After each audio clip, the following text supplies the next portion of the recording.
Bienvenue sur Poppers Rapide, découvrons ensemble l'histoire fascinante du poppers, une substance qui a évolué de découverte scientifique à phénomène culturel.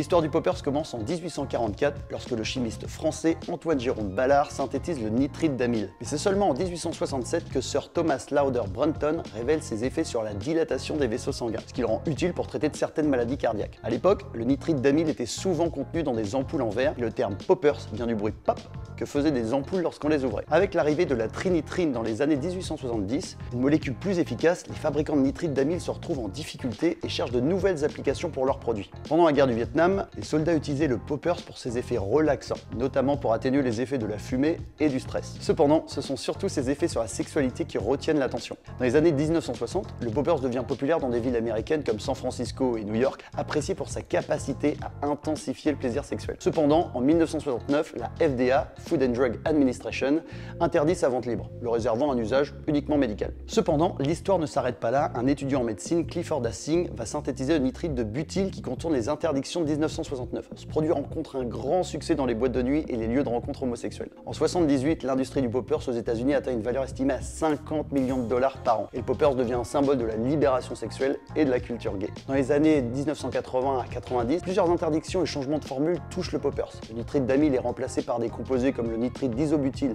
et d'isopropyl. Et en 90, le Congrès américain interdit la vente de tous les nitrites d'alkyle. En France, la vente, elle, est restreinte entre 2011 et 2013, avant une levée partielle en 2017.